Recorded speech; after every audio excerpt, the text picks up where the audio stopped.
All right. We are live again here with Bitcoin Daily Show. I'm Craig LeBlanc, your host, one of the 12 hosts with the Bitcoin Daily Show. We have a show every day, 8 to 10 a.m. Eastern on X. So if you're looking for good Bitcoin content and be able to meet and hear speakers like Jason, he was on one of our Friday shows. Tracy and Hector found him. He's part of the Beef Initiative that's working with Texas Slim.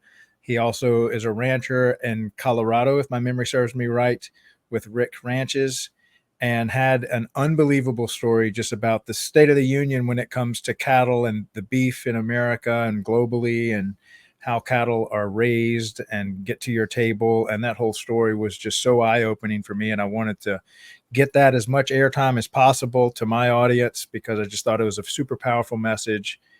And especially among Bitcoiners and people that are just interested in having high quality food, putting it into their system. You absolutely have to hear the message that Jason has. And I hope that this is just one of many times I get to boost your signal because I love the message that you have. So welcome to the show, Jason. How are you doing today?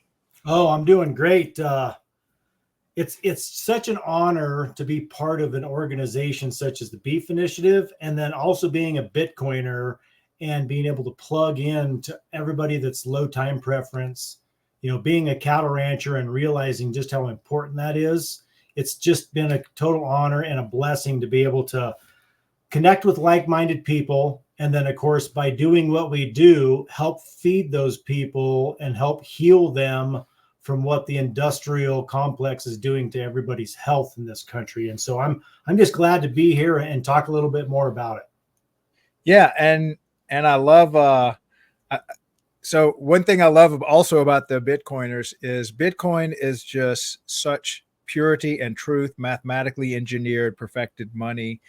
And once you accept, I think, anything of super high quality into your life, it kind of forces a quality audit on the other things in your life. So you start looking at your workout routine, your relationships, your diet, your how you earn money, and Bitcoin just shines a glaring light. And anything that's kind of poor quality, it makes you kind of upgrade it, second guess it, dig a little deeper, proof of work, do your own work kind of stuff. And I think that's kind of why I found the carnivore diet. And eventually that led to the work you guys are doing that takes the carnivore diet on to a whole nother level, but really just quality of food. So maybe you can kind of start with your background just as a rancher, how you got into that, and so that people can kind of understand your story and Sure, background. absolutely. So I'm a first generation cattle rancher. um, my grandfather had a small family farm, and I would spend as much time there as I could because I didn't realize it then, but he was doing it the way that his grandfather had done it and his father had done it. And so that was before pharmaceuticals, before synthetic fertilizer. And I was the only grandchild of 37 grandkids that had any interest in farming or agriculture or anything. And so I graduated from high school. My wife and I are high school sweethearts. Her family is actually originally from California. They moved here to Crawford, Colorado in the mid 80s to escape the smog and pollution and all of that stuff, and bought a cattle ranch. And This was your grandfather, or no, this is my in-laws, okay? my wife's family.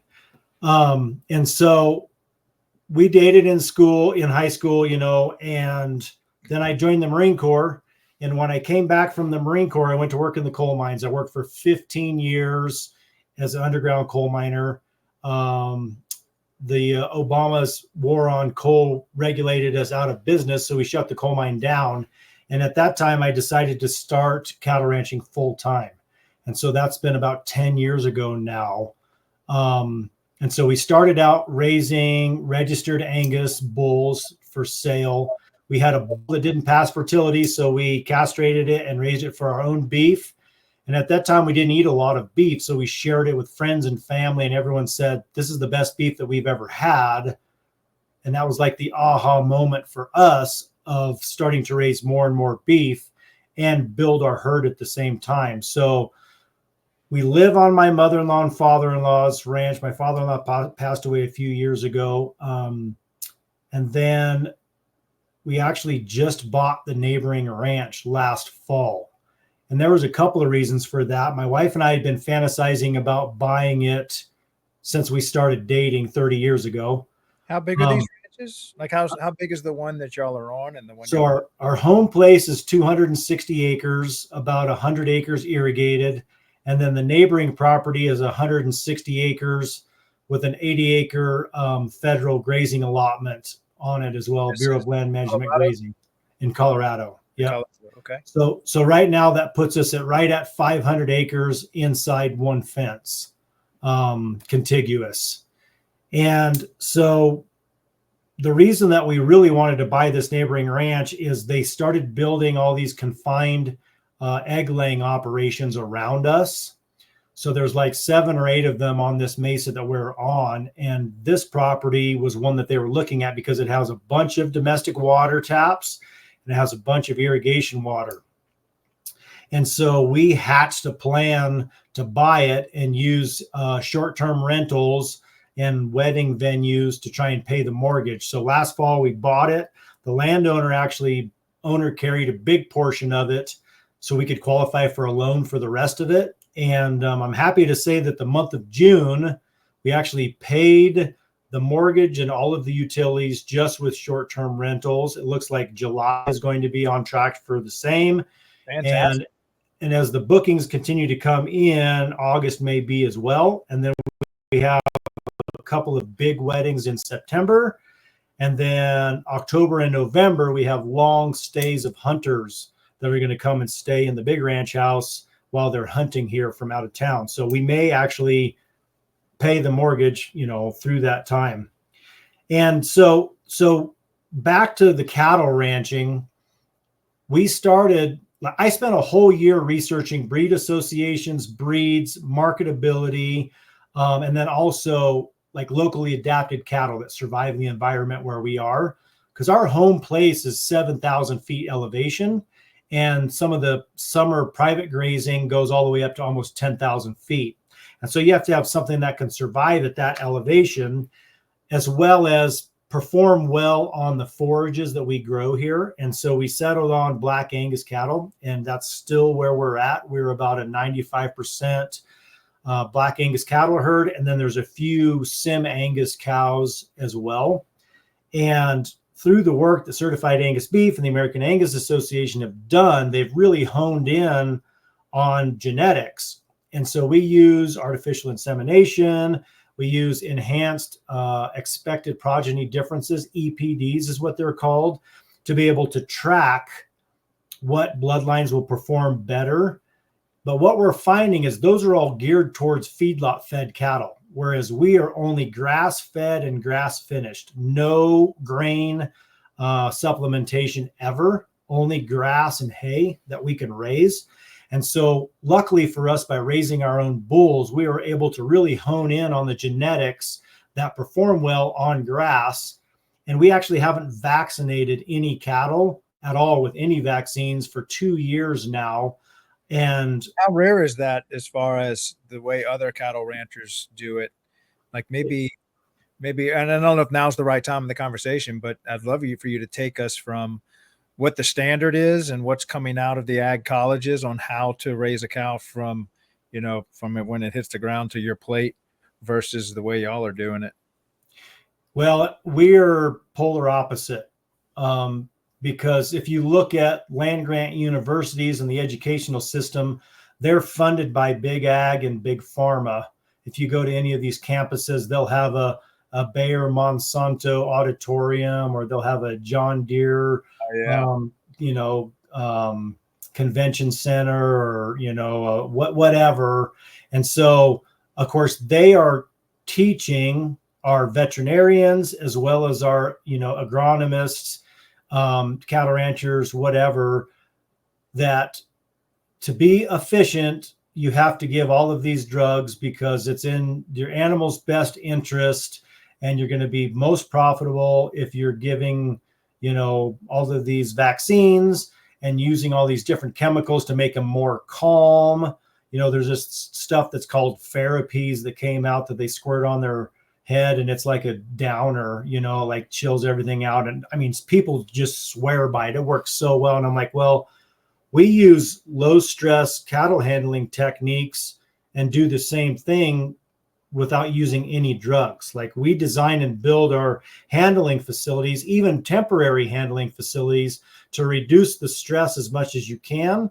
And then if we have something that's hot-headed, or often they call them, they're kind of waspy, we get rid of them. We grind them for burger, and then I don't have to worry about them. And I don't have to worry about their genetics being passed on to the next generation either. So you kind of eliminate them from the gene pool if you have any naturally occurring aggression that you want to get rid of, or even sickness. I mean, like, we leased a new ranch, which was a beautiful property. Anybody that came out to the Beef Initiative conference that we did on our ranch 2 years ago got to tour it. But it's super wet and the grass is super tall, and we struggled with pink eye, which is an irritation of the eye, which then the flies feed on the secretions of the eye. They carry the bacteria, they pass it to other cattle. And so you have this irritation of the eye, which could actually cause ulcers in the eye. And, in extreme cases, they can actually lose their eye. So we treated them at that time, but then anything that had pink eye as a mother cow, we just got rid of them. And any of the calves that we had to treat, we just got rid of them in the conventional system. And that way we didn't have to worry about it. So we developed herd immunity, which is way stronger than any short-acting vaccine ever is. And we continue to do that. Like, if I have a cow that loses a calf for any reason, whether she had dystocia, which is, a misplacement of the calf when it's being born, whether the calf gets sick and dies, whether she accidentally steps on the calf, whatever it is, I get rid of the cow, because it may have been bad luck, but on the same token, oftentimes there's more to the story. Like, she's nervous, and that's how she stepped on the calf and killed it. Or she's a carrier of something that is then passed on to her calf, which you would never know because you don't test for them. So if you just get rid of them, then you don't have to worry about it. And Right. so, what's the percentage of cows that are like that? If you have 100 cows, that each have a calf, are like 10% of them you're finding genetics you kind of want to get rid of, or stuff that happens, or what's the numbers there? Well, we've been doing our own thing as far as our own genetics for about 6 years now. And so for us, it's super low. Like, I might lose 2 calves and then therefore butcher 2 cows out of a herd of 75 mother cows. Wow. So it's not that high. And it gets better all of the time, because you're only keeping the ones that exhibit all of the traits that you want anyways. And it seems like you're refining the genetics to live the life that you're creating over there versus keeping cows that live the lifestyle of feedlots and vaccines, which I would imagine their genetics are more disposed to surviving that lifestyle versus the one you're creating. Well, and actually they're using drugs to prop up all of those problems. So you're essentially administering anti-inflammatories, and you're administering, antibiotics and antimicrobials and, all kinds of stuff to essentially limp them along till they're ready to butcher. Now, I heard some other cattle rancher, when I was doing my research, say that if these cows in the old system were allowed to live longer lives, they would die on that path, and that it's important for them to get to the butchering stage quicker before they die. So it's kind of like a race to death, you're racing between to get them to the butcher before they die, because if they stay on this path, they're going to die soon. That was Will Harris of White Oak Pastures that said that. We had a conference there at their place in Bluffton, Georgia 2 years ago, and it was on an interview. I heard him say that, and that's totally accurate, because you are pushing them so hard, right? Yeah. And they parallel American humans, right? We have this morbidly obese population who are eating all of this garbage and not getting enough exercise, and you're essentially just keeping them alive with pharmaceuticals. Whereas if they chose to eat more nutrient dense, clean food and get a minimal amount of exercise, their entire lives just radically change. Like within 90 days, they live a completely different life. The inflammation is gone. They get around better. They can breathe easier. There's so many things. And the same thing with cattle. You know, many of our cows, people would say that they look a little thin. But that's because I'm keeping cows that are putting so much of their energy into making milk to feed their calves that they're not staying fleshy themselves. They're putting all of their energy into these calves because honestly, those cows being a little thin and being more efficient at eating grass and making milk, I mean, still maintaining body condition, not going backwards, is way more profitable for me and it's healthier for them. I have cows in my herd that are 14, 15, and 16 years old that look like second and third calf cows, like 3, 4, and 5-year-old cows, because they are doing it. And so those are the ones that I would love to have more heifer calves out of, because then that's the way you steer your whole herd. Whereas a lot of people, they burn their cows out by 10, 11, 12, usually because they're overfeeding them and their joints can't handle that. And then they're feeding them a rich supplementation to where they start to lose their teeth prematurely, because that's how you age a cow, is by how many teeth they have. So you have heifers that have all of their teeth. Then you have running age cows, which are like 3, 4, 5, 6-year-old cows. And then about age 7, they start to lose molars. So they have less and less and less teeth to grind hay. And then you get to what they call broken mouth cows, where they just have a few teeth. And it's harder for them to keep on body conditioning. But if you're getting them more exercise and they're actually having to graze more versus just going to a bunk or a hay feeder, they keep their teeth longer. At least that's what we have found. And so you just go back to the way that Mother Nature works as much as you can. It's more profitable for many reasons. Number one, you can run more cows per acre if you have them in small paddocks and you're moving them every 2 to 3 days or 4 days. And you can keep better care because you see them all every day.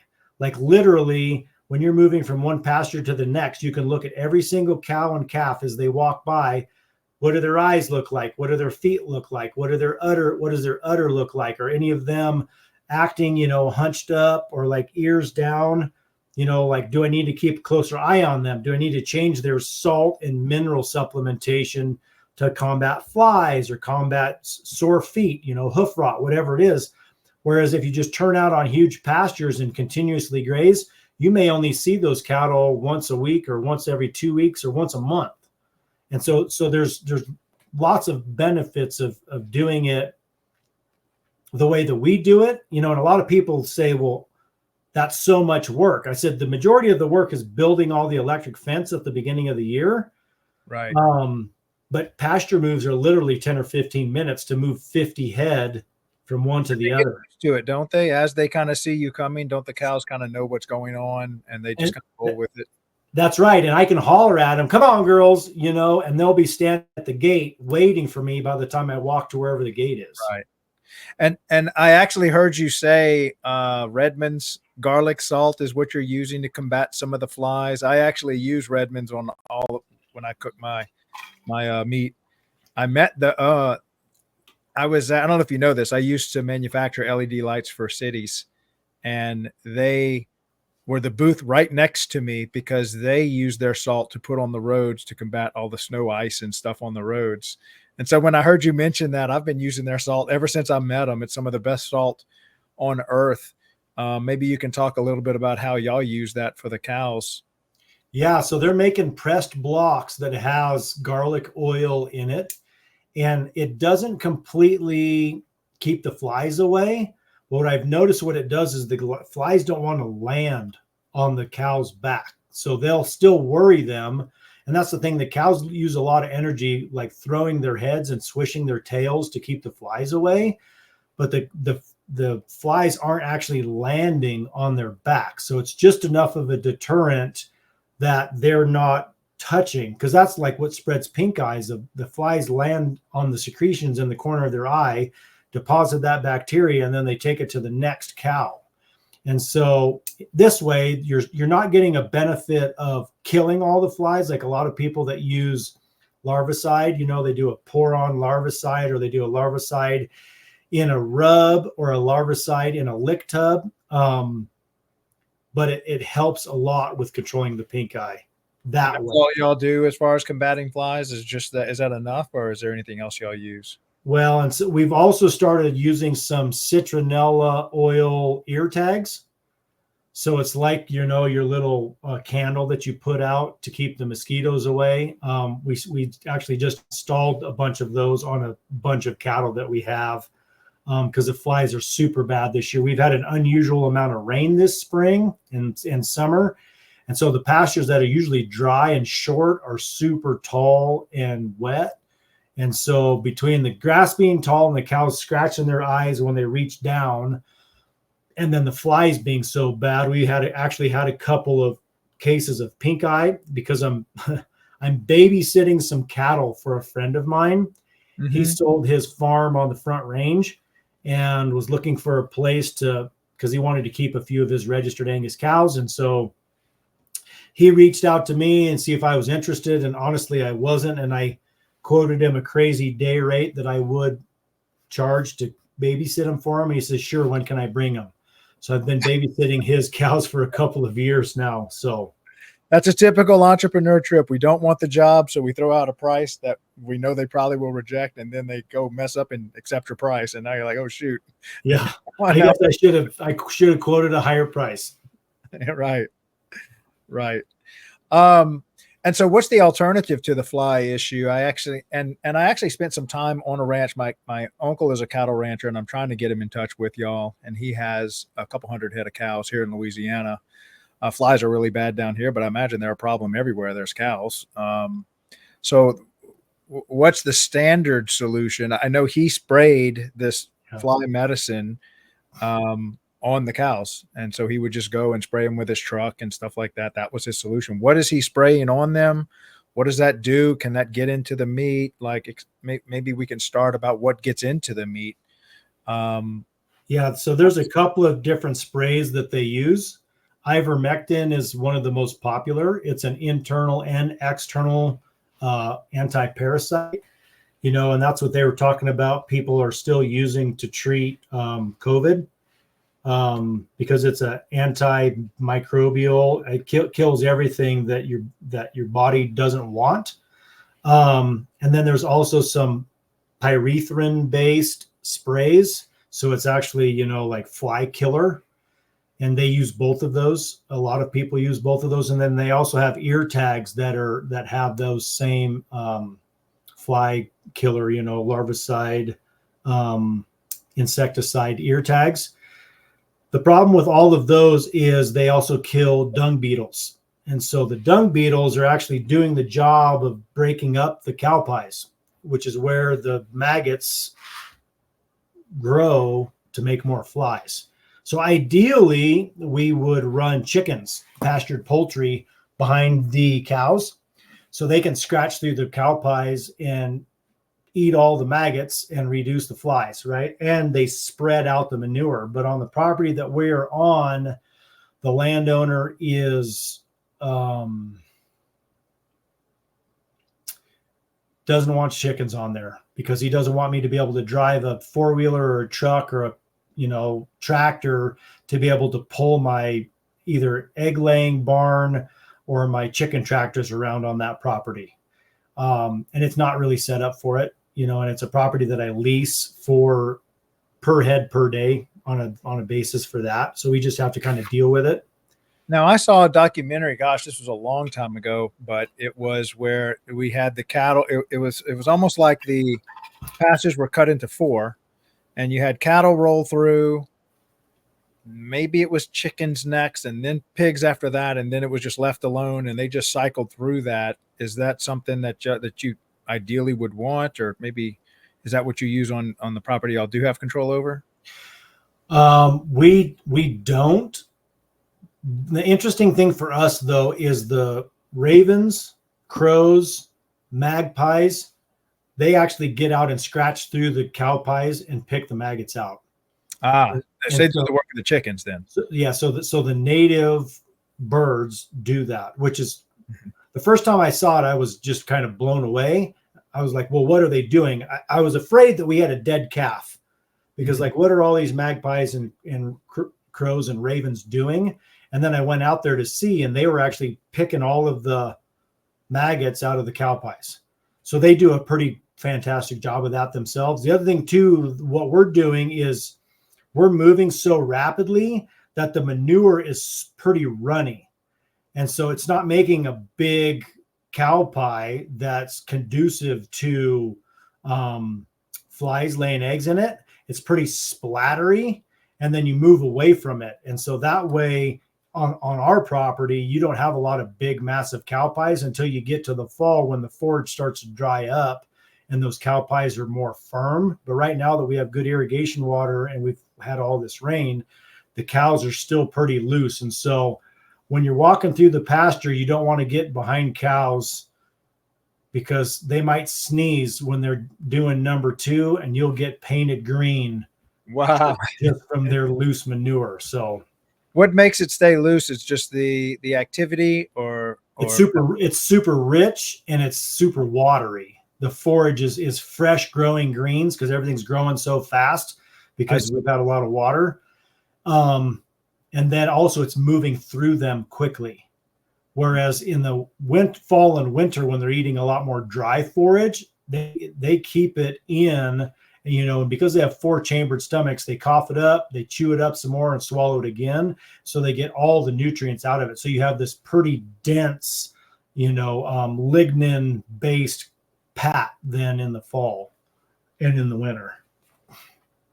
Okay. And then, so maybe talk about how some of these, what do they call it? Pesticides or vaccines or whatever gets into their, like, does that get into the meat? Does that stress the cow out, or does the cow just live a stressful life and have all these stress hormones pumping through its body the whole time? Or what does that do? Just like humans, any injection that you ever get, there's going to be a part per billion or part per trillion traceability in your flesh or your fat for the rest of your life.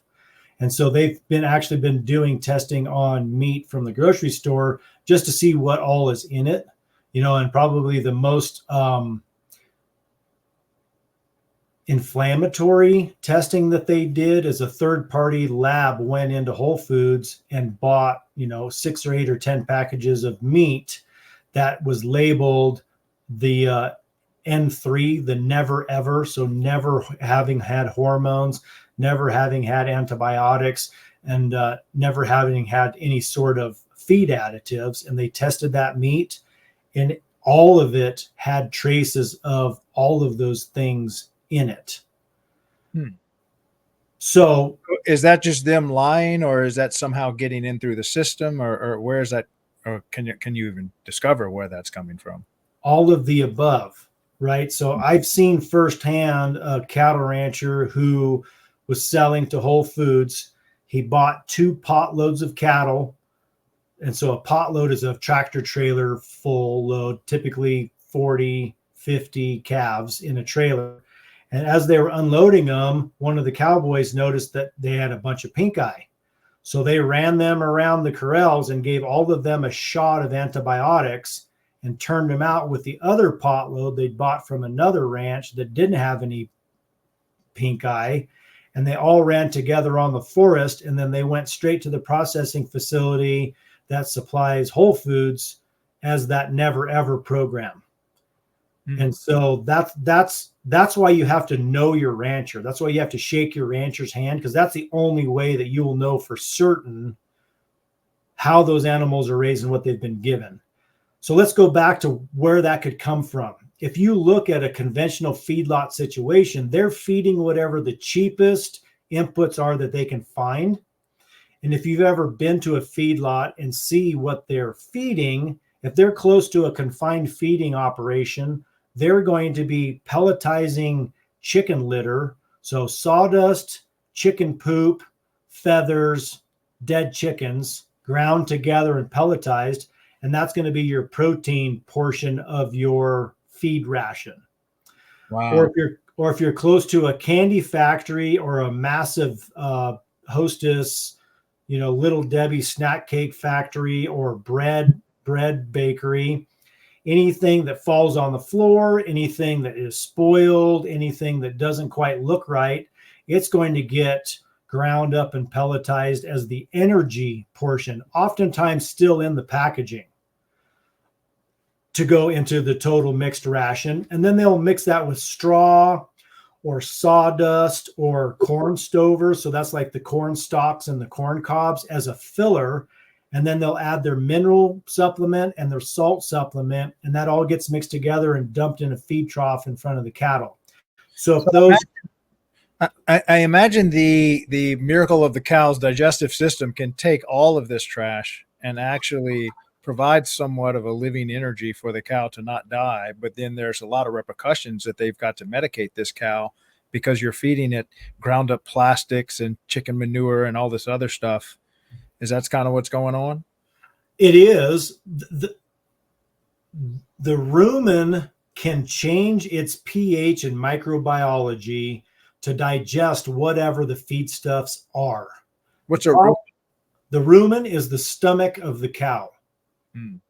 And so you have this 4-chambered rumen, which works kind of in symphony to take out certain kinds of nutrients in different stages of the digestive process. And so just like in humans, it causes this tremendous inflammatory response, right? When you have something in there that's not quite right, it takes a little bit of time for the pH and the bacteria in the rumen to change and morph and evolve to be able to digest these different kinds of feedstuffs. So oftentimes when you get a fresh batch of cattle in a feedlot, they start them out on like straight grass hay, and then they slowly bump up the portion of the ration to whatever their finishing total mixed ration will be, TMR. And so you start out on grass, which that's what they were meant. That's what they evolved to eat. And then you ramp up to this, concoction, essentially, science experiment to get as many pounds put on as fast as possible to get them to the finish line as cheaply to increase your profitability as much as you can, completely at the risk of potentially killing the cattle. But you are only losing 1%. It's well worth feeding this cheap feed stuff versus planting perennial pasture and rotating them and just let them, live the life that I think that they should live. And they're actually getting from calf to butcher much quicker on that path than they are with you. Don't your cows take 18 months versus 12? Did I remember that number correctly? Yeah. Well, and so because of the work that we've done on genetics and the work that we've done on the quality of our forage, I have butchered steer calves as young as 14 months with like a 790 to 820 pound hanging weight, which is pretty close to what the small end of commercial production is. Granted, they had to eat a boatload of grass and super high quality grass and alfalfa to do that. But typically we start butchering at about 16 months of age, and then we're done by the time we hit right at 24 months. Whereas, a pen of feedlot cattle, 14 months is typically the target. So, 2 months over a year of age, they're going to make a lot of money. But they're really, like you said, pushing the cows hard, getting them to put on weight, trying to get that, and then pushing them to survive the entire, lifestyle they're putting them in.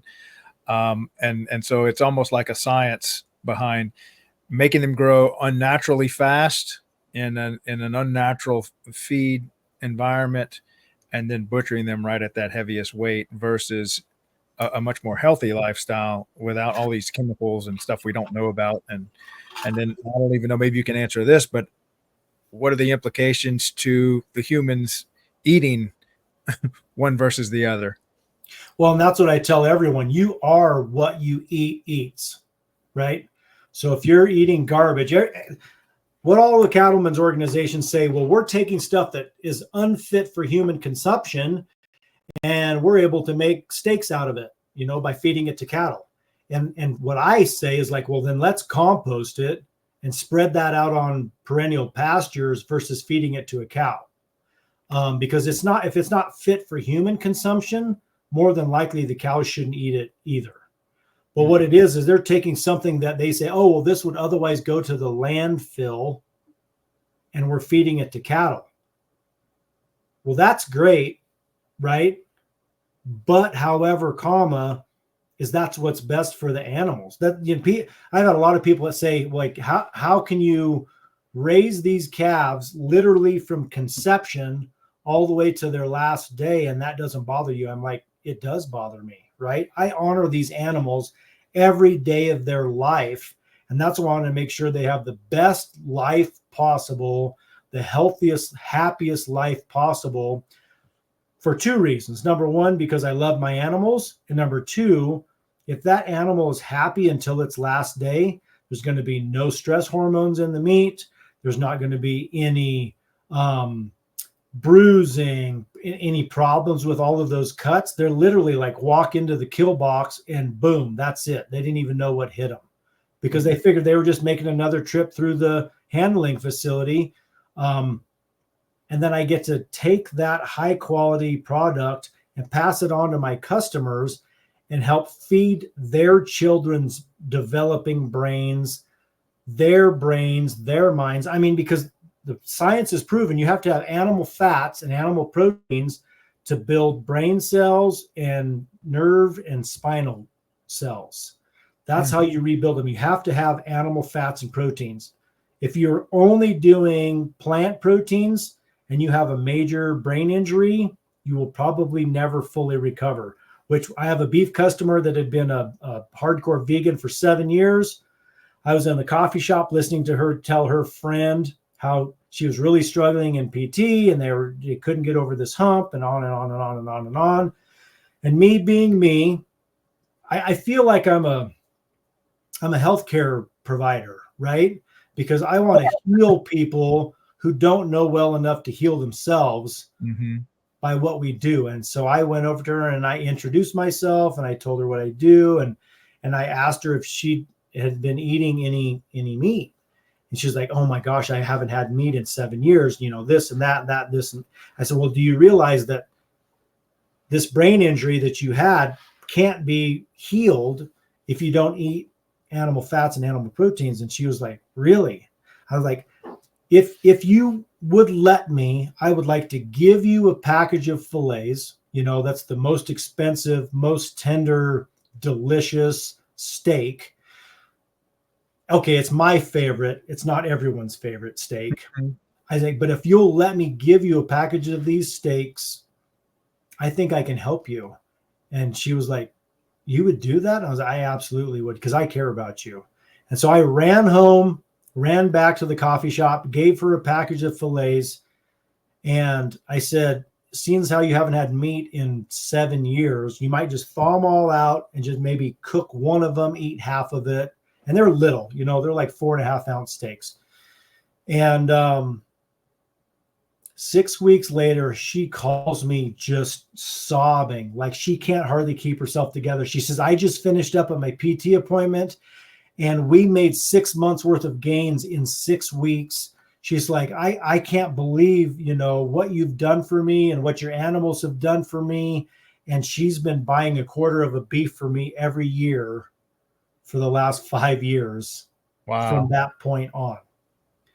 So that right there is like the proof's in the pudding, right? Sure, that's an N of 1, but I have another beef customer who had a colon resection, right? She had colon cancer.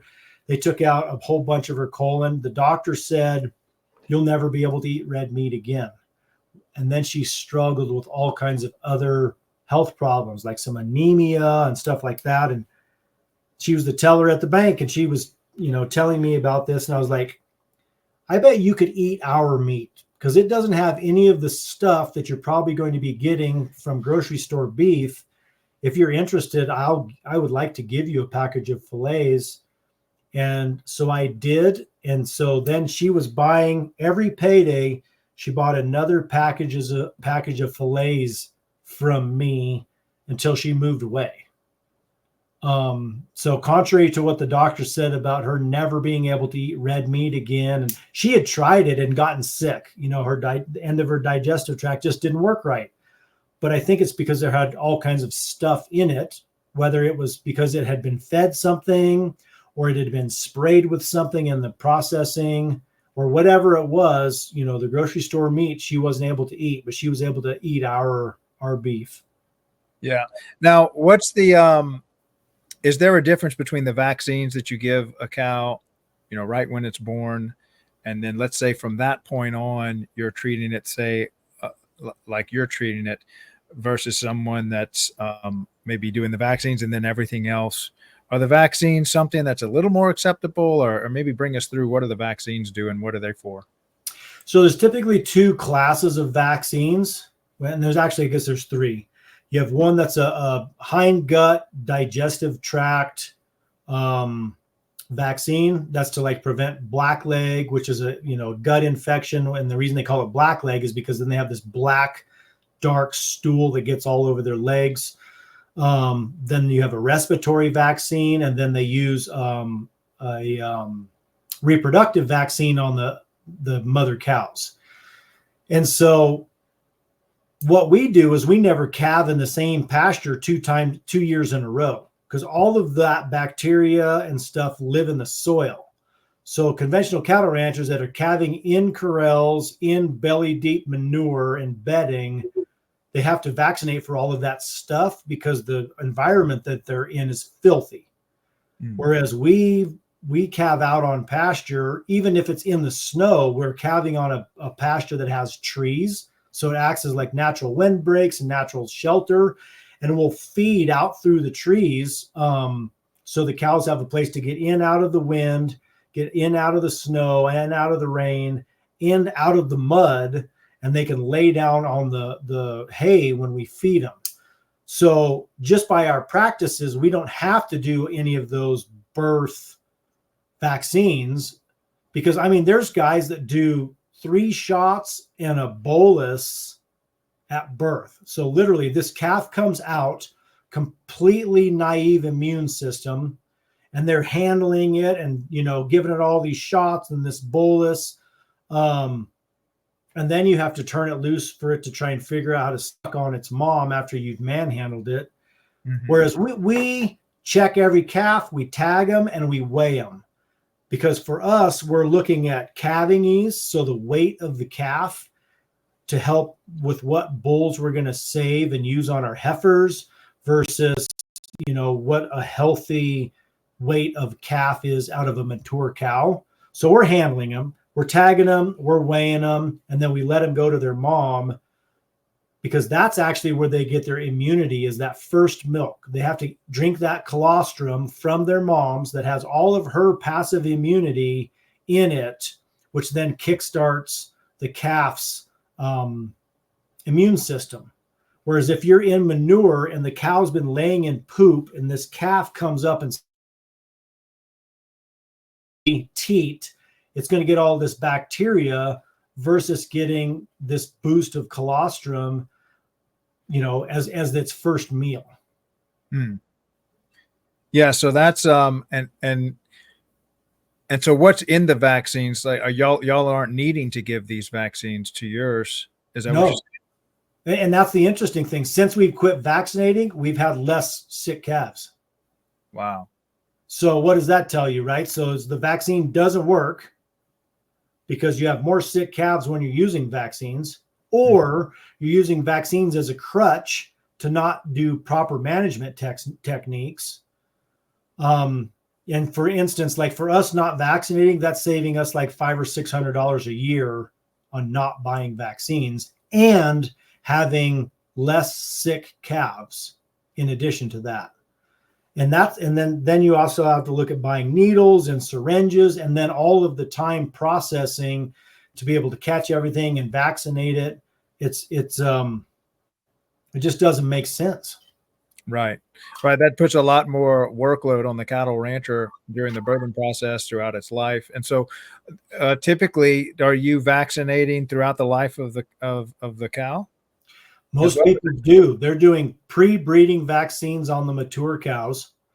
And the calves typically get like a calf hood vaccination, and they usually do that at branding. And then you do a pre-weaning, like 30 to 60 days before you wean, you gather all the cattle again and you run the calves through, and you give them essentially a booster of everything you gave them as a calf, again, pre-weaning, with the idea that their immune system is supposed to be stronger going into the weaning process, because that's a high stress situation when you separate the moms from the babies.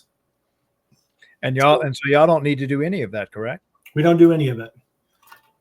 All right. So then that goes into like the supplements and the feeds and all the hormones and stuff. So this is a whole nother, I guess, topic or scenario that the cows have to endure throughout their life.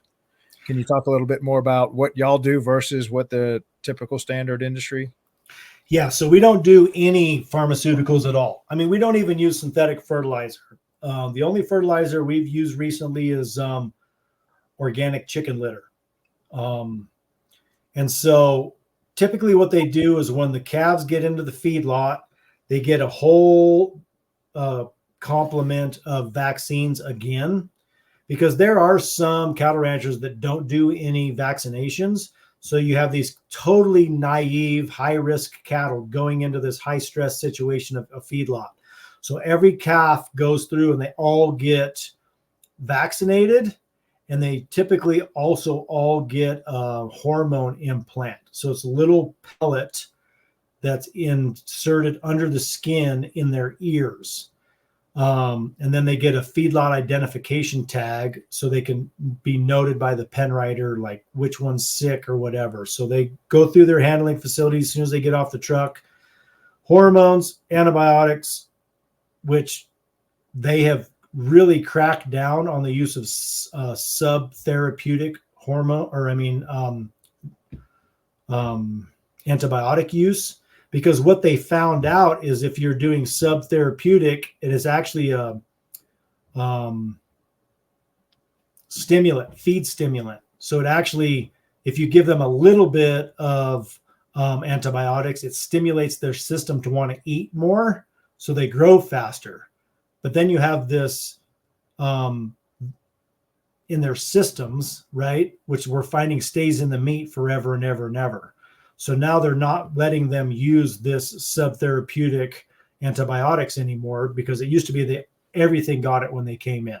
So now they're only giving antibiotics to cattle when they get sick, but they get a full barrage of all the other vaccines and they go to their pen. And then they're just ramped up through their feed ration system until they get, ready to get on the truck to go to the slaughter facility. Whereas here, we don't do any of that. We typically do fence line weaning, so the cow can put her nose to the calf through the fence. So it's a lot less stressful. Sure, they bawl and they want to nurse, and the cow's bag gets tight, because they're used to all this milk production. So they're uncomfortable for 4 or 5 days. But typically by the 3rd or 4th day, they aren't spending any time at the fence. The calves are in the hay ring, eating hay out of the hay feeder, and the cows start to drift off and go back to grazing. And then we sort bull calves, heifer calves, and steer calves, because they're all going to get different rations and they go to different kinds of pasture. The bull calves get a little richer because our bull buyers like fat bulls. They get more. A bull calf and a steer calf. A bull calf has testicles and a steer calf has had his testicles removed. Oh, I see. Okay. So, and so they're definitely going to the hamburger, whereas the other ones could potentially be a breeder. That's exactly right. Okay. And so they'll go to a separate pen. The steers go to a whole nother property in Hotchkiss that we lease. It's actually a retired dairy farmer who just likes to have cows around. And we've set his place up in rotational grazing. So the steer calves go there. And then the heifer calves stay at home and they go to one of our heifer development properties, which is a lot of grass. And what we have found is the more exercise that those heifers can get, the more fertile they are, the more likely they are to breed up that next spring. Whereas a lot of people pen their heifers up and they just push them to this target weight. So they just feed them to where they're really fat.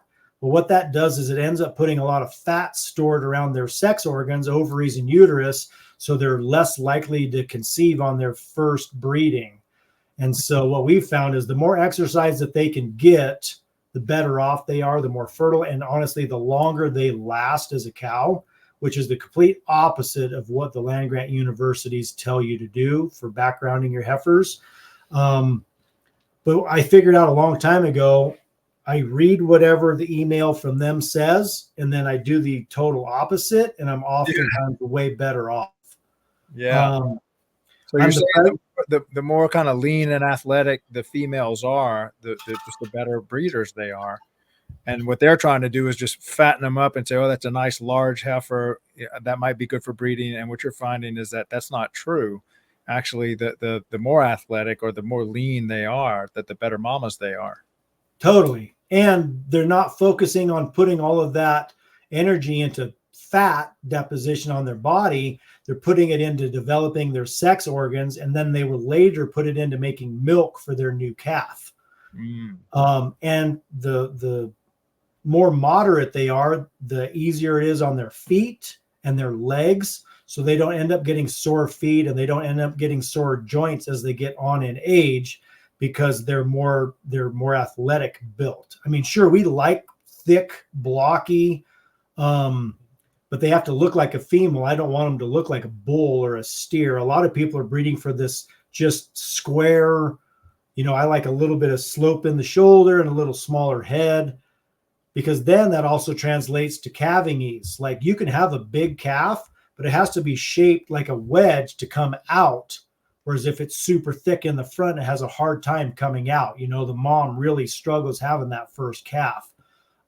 Whereas if they're shaped correctly, they come out without any problem. They're not super tired, so they're able to stand up, within minutes and go right and get their first meal. So I noticed that all the ranchers on the Beef Initiative are not exactly like you, but so maybe help us understand how rare, first of all, are just cattle ranchers on the Beef Initiative, and then how rare are you among the Beef Initiative cattle ranchers? Yeah, and so when Slim and I and Cole and Justin and JP kind of put the Beef Initiative together, we wanted it to be all inclusive.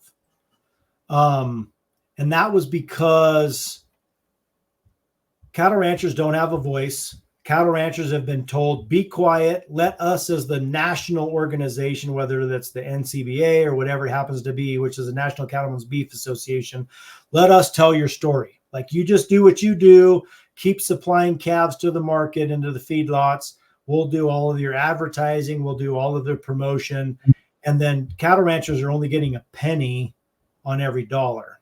So when we started this, we wanted to get every cattle rancher who was willing to join involved, whether they're a feedlot type of cattle rancher, whether they're feeding, distillers grains or cold almonds or whatever their feeding program was. We wanted everyone, because we want to help them all, right? Because it's the margins are so thin.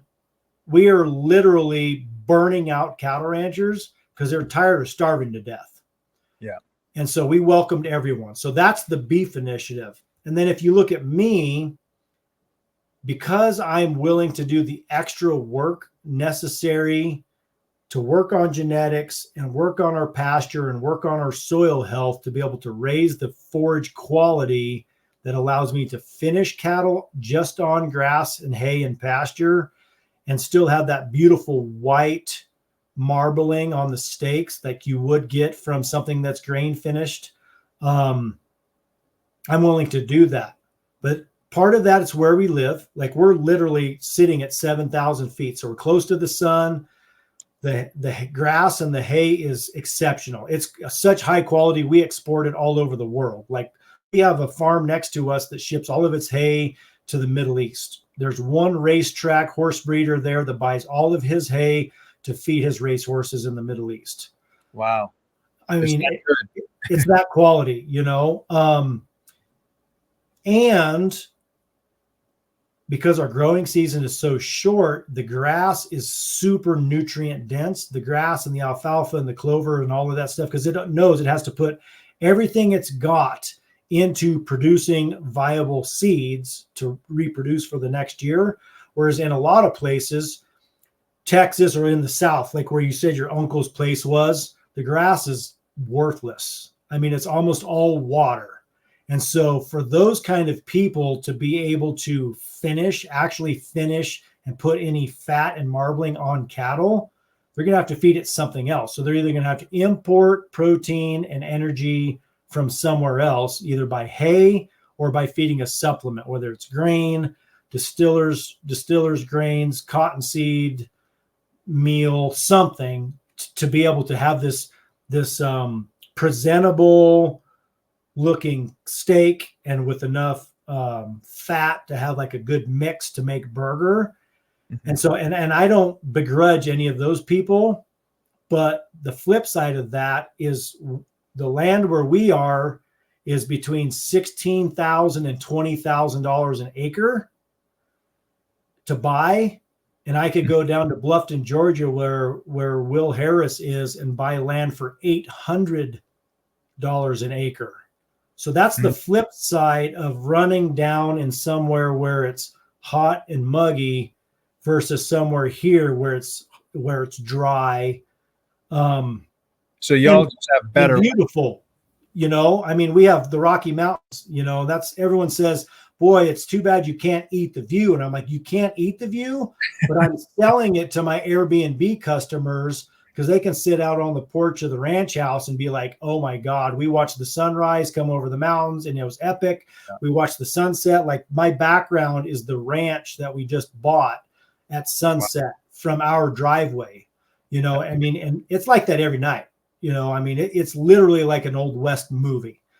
And so there's so much that goes into the money in the difference between like what it costs to raise cattle somewhere where it rains versus for us, we have to have irrigation infrastructure, pivot irrigation, side rolls, you know, miles and miles and miles of ditches, reservoirs, all of this stuff. Whereas if you're somewhere where it rains and you're actually having to mow your pastures because the cows can't keep up with the grass, how fast it's growing, that's a huge thing. But the flip side of that is I'm able to grow this forage that I could actually finish cattle just on grass, alfalfa, and hay that we raise.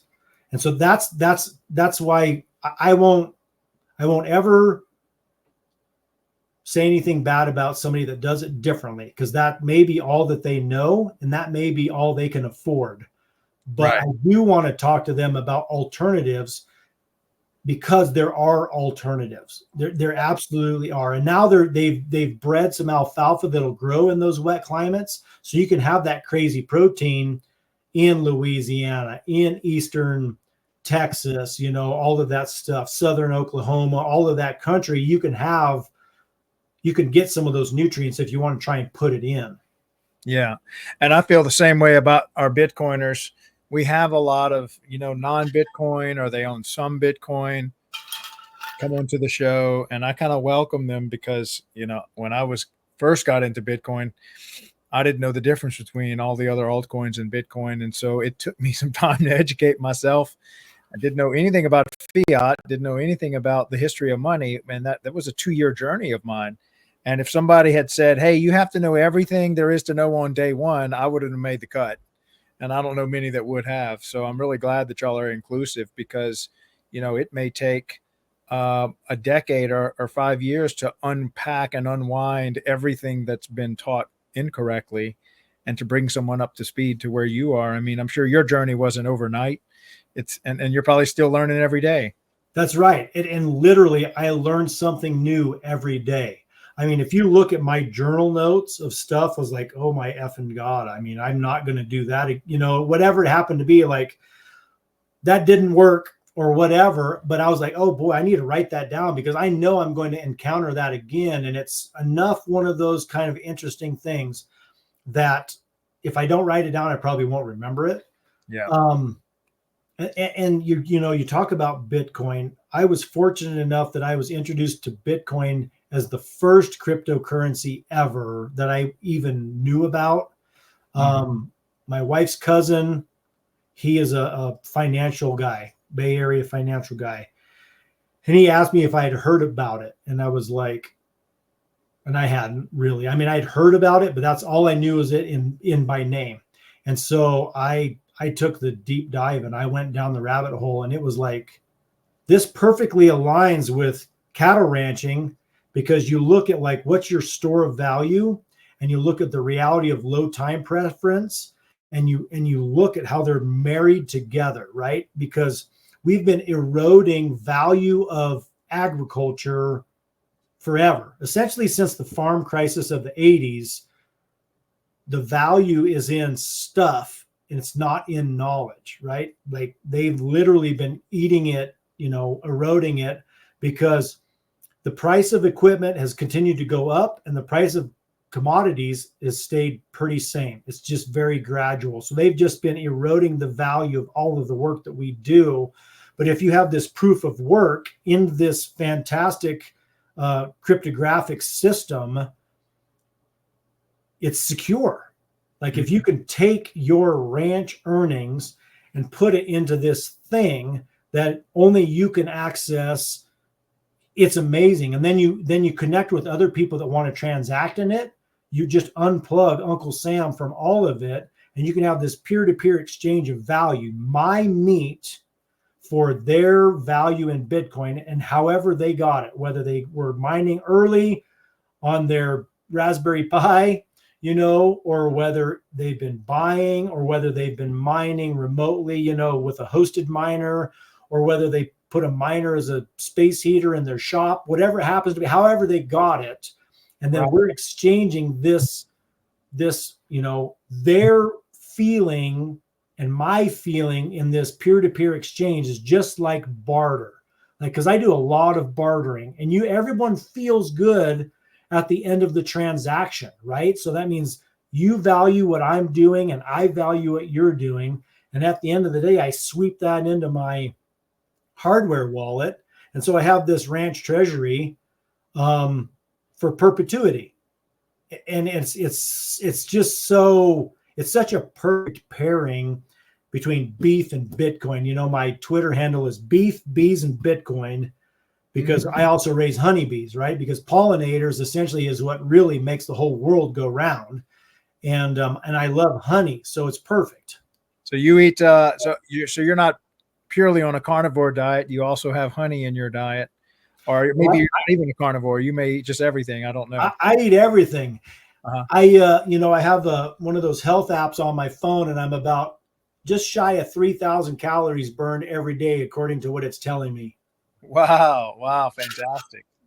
It's like 24 to 26,000 steps a day. And that's just from the work that you do on the ranch. That's right. And because a lot of our irrigation is side roll sprinklers. So you have to walk from one end to the other to either shut it off or drain it, and then walk to the center, move it, then walk back to the end, hook it back up, then walk all the way back to the other end to close the drain. And some of them are a quarter of a mile long. And we've got 7 on the home place, 3 on another ranch that I lease, and then 2 more on another ranch that I lease, not to mention the pastures. A lot of people just drive their side-by-side or their four-wheeler alongside the ditches and the gated pipe. I like to walk for a couple of reasons. Number one, I don't spray anything. So if I see a weed, I chop it with my shovel. And it allows me to actually look at the pasture, because that's, what they say, the best fertilizer is the farmer or rancher's boots on the soil in the field.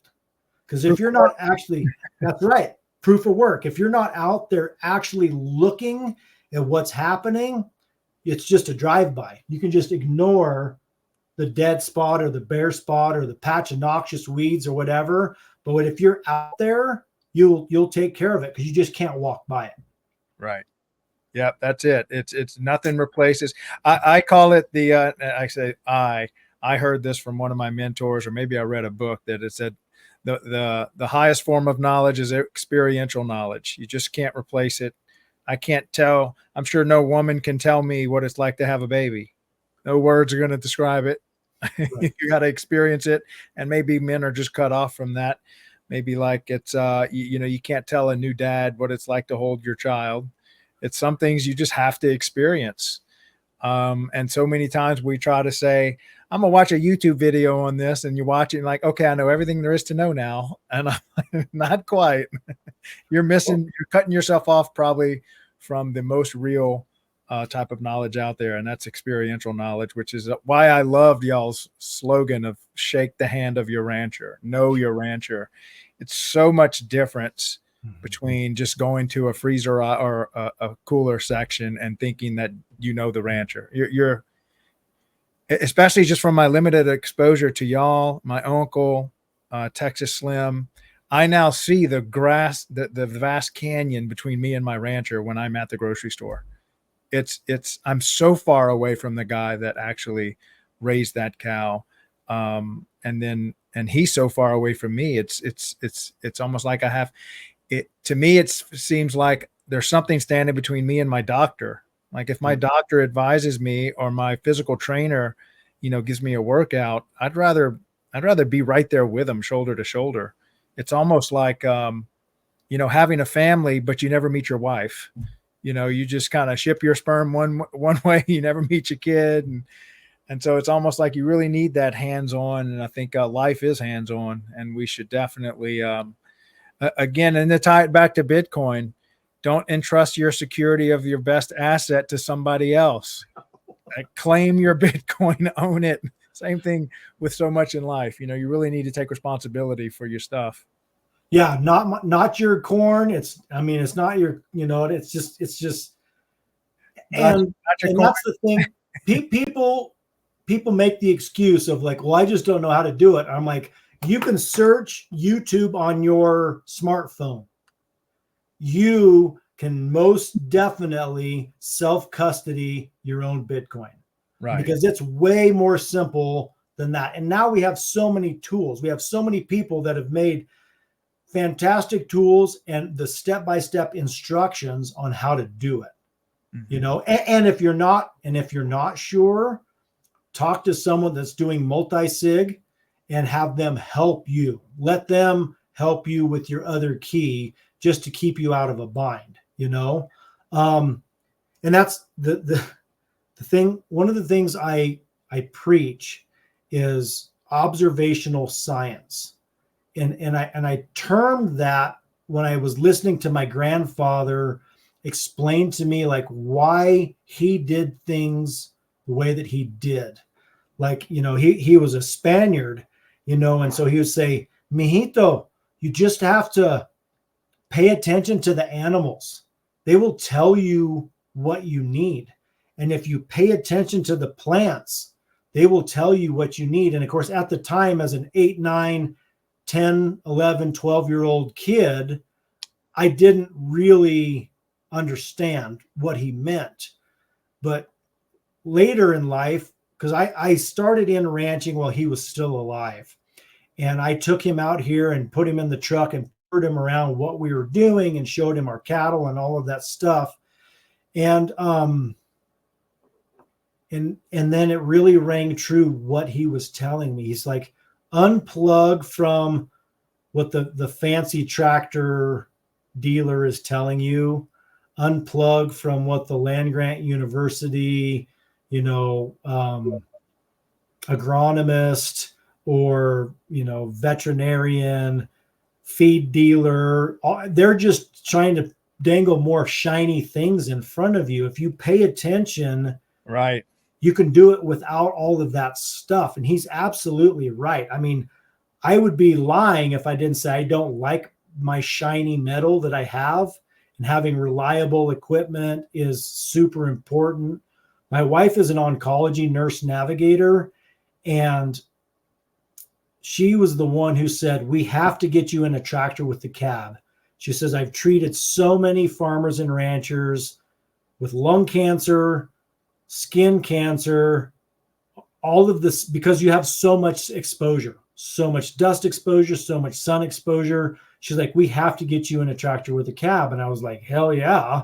I mean, because I was in an open platform tractor with a dust mask, just eating all that dust. Right. And so I put my feelers out there, and the local dealership found something that we could work with to finance, to have. And I never thought I would have a tractor that nice. And it has honestly changed my life, because I'm so grateful for having this really nice, reliable tractor with a cab and air conditioning and radio that has completely changed my outlook on so much of what it is that I do. It helps change this state of mind. And the really cool thing is I've taken a ton of our Airbnb guests and their children for a ride in this tractor, because it's got a little buddy seat inside of it, that you flips up. And so they can sit, and they'll just, like I was raking hay the other night in the field next to the ranch house, and the wife of one of our guests, and she was from Argentina, and so like they were talking about wanting to farm. And so like back up and down and back and forth up and down the field. And she's telling me what she's read and what she's learned, and asking me questions about what we do and why we do it, and if that would work, and all of those things. And it was just such a fantastic, intimate experience to be able to share and have that education piece, which is such a high priority for me. Anytime someone wants to learn and has good foundation, I want to pour that information on them. Yeah. And it's been a real blessing for me. Yeah. Yeah. It's funny. I had an interview with Captain Sid. I don't know if you met him or been on his adventure. He came here to the ranch. Okay. So, and I gave him a packages of fillets, and he cooked them in his muff pot on his motorcycle on the way to his next stop. Fantastic. So he did a ton of research on Thailand before he went. And when he got there, he realized none of this research is right. Yeah. This did not adequately describe the culture, the people, the atmosphere, the crime, the infrastructure. He said, I would have thought that this was practically a third world nation with no infrastructure, crime everywhere. They're going to abduct an American. And he said it could not be any further from the truth. And so with what you've said about, you just got to get out there, proof of work, the internet is so filtered. It is so centralized. And what hits your eyes and your ears is what's just the very common generic answer. And it's why I love what we do on the Bitcoin Daily is it's live.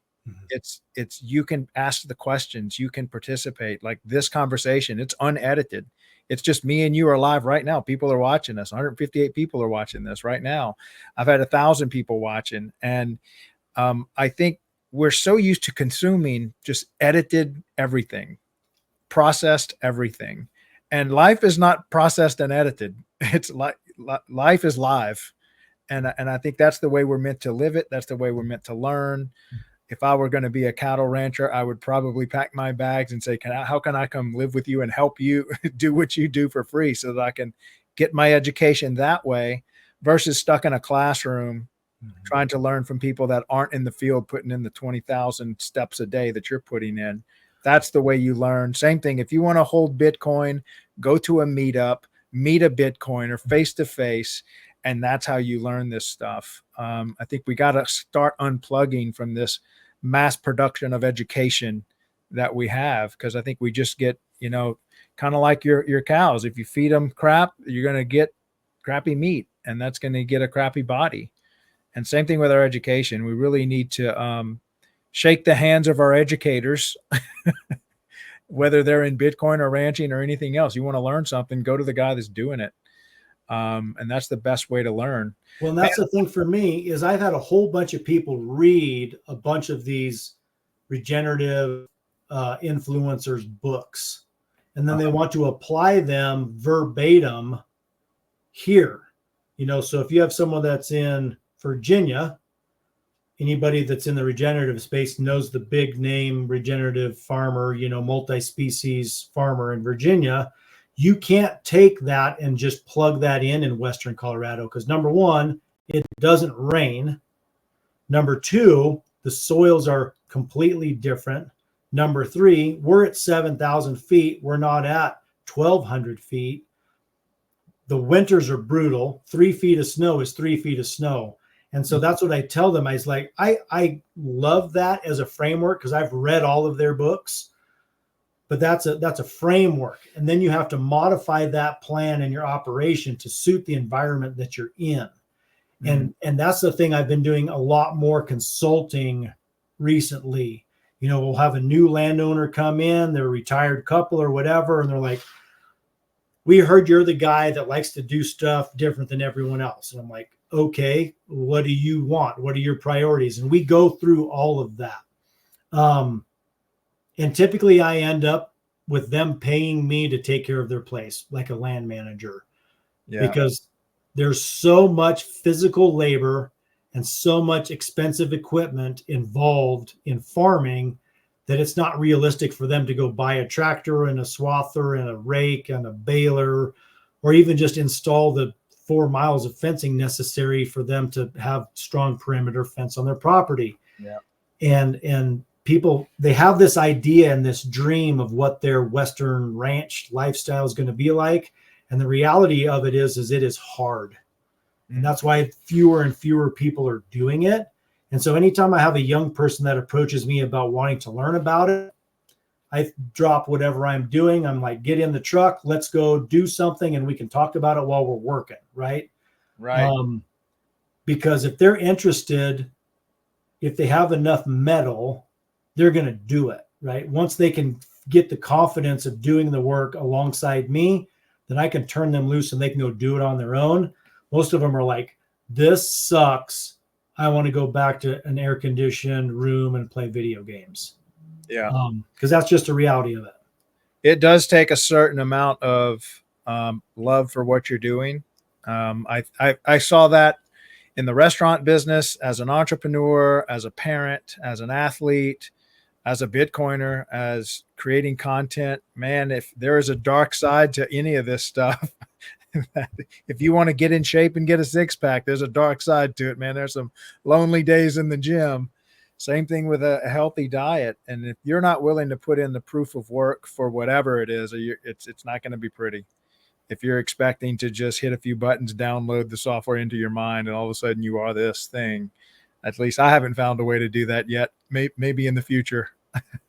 Well, look, I've really enjoyed this. I feel like I've got so many other things to talk to you about. I'd love to maybe schedule another event where we can get Tracy on here, or Hector, or maybe someone else, and maybe do a little panel, because I still want to hear more about your Bitcoin story. I'd love to maybe try to get this in front of more of, I have another big group that I'm a part of. It's for Parks and Recreation.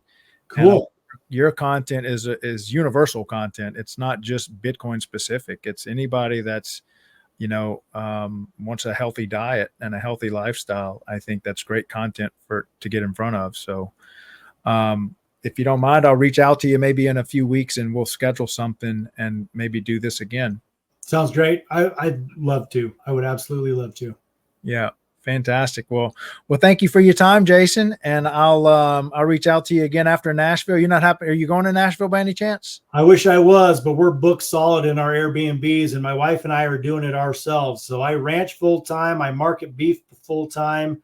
She nurses full time, and now I'm Airbnb full time. So I have 3 full-time jobs, and she has 2. Nice. So, well, I'll have to come by and visit the ranch then one day and bring some people with me. Maybe when we do a Bitcoin Daily retreat, we'll head over to your place and do it over there. That'd be great. And we were actually going to do a conference over Labor Day weekend, but the summer's just completely gotten rid of us. Gotten past us. And so we just canceled because we did one here 2 years ago, and it was life-changing for many people. So it was fantastic.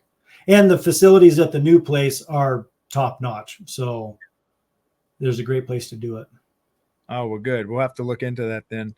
Where can we, so do you have a website where if people want to buy your meat or somehow get a hold of it, is it We don't ship. Like I only have one beef customer that I ship for. And he actually usually flies in from Nashville, buys coolers, picks the meat up, gets back on the plane and flies back to Nashville. Other than that, because I want everyone to have the proof of work and come and shake their rancher's hand. So we have customers in Texas that drive up, spend the night in the Airbnb, drive back. Have customers in Arizona, same thing. And then we deliver to the Front Range, Colorado Springs, Denver, Boulder, Fort Collins, once a month when we're butchering, which we're going to start butchering August. So we'll go August, September, October, November, and then we'll be sold out. And I'm actually, I have deposits on all of the August and September butcher dates, and I'm working on the November butcher dates now. So great. We're almost sold out. Yeah, absolutely. Well, and new customers every day from word of mouth advertising from existing customers. And that's like the best kind of advertising, right? The people that are completely bought into what you're doing and they experience the health shift, telling their friends about you. It's like the best recommendation you could have. Yeah. Well, fantastic. We'll hopefully we can get you some more airtime and maybe get you a lot more fellow cattle ranchers to do a lot of similar stuff that you're doing. Absolutely. Yep. That's my goal. All right, man. Well, I appreciate your time, and we'll definitely do this again. I'll be reaching out to you. Sounds great. Thanks, man. Yep. Thanks a lot. All right. So that was a great interview with Jason Wrich over in Colorado, cattle rancher that works and one of the co-founders of the Beef Initiative. Started with him and Texas Slim. Tracy did a great job finding them, bringing them onto the Bitcoin Daily. She was slammed working today. I wanted her and me and Jason and maybe even Texas Slim. A lot of us are super busy leading up to the conference happening in Nashville. By the way, if you haven't gotten your ticket, hopefully there's still some left. I know David's doing the best he can to put on a good conference. I'm sure everybody's heard Trump is speaking there. Hopefully we get to see him, and hopefully he does everything we hope he will do to support Bitcoin and to support all the work that the Bitcoiners are doing. Thanks again, David, for putting on a fantastic event. Thank you to all my Bitcoin Daily hosts that are doing a great job producing content 8 to 10 a.m. every morning. It's a different show. It's a different show host. So I put in the little ticker thing along the bottom of the screen. The hosts, all of these run 8 to 10, except for James. He runs his from 10 to 12 on Saturday. So please tune in every morning. We have not missed a morning. So if you want strong signal and Bitcoin content each day while you're making your coffee or wherever else you are on planet Earth, depending on your time zone, tune in 8 to 10 Eastern on X. And then I will continue these interviews. And then a lot of the other hosts as well are looking at getting into these live video interviews and panels and stuff so that we can just be pushing out a lot of great content to help bring a lot of people closer to the Bitcoin community. So appreciate your time. Again, this is Craig LeBlanc with the Bitcoin Daily Show, and I hope to see you all again tomorrow. Thanks a lot.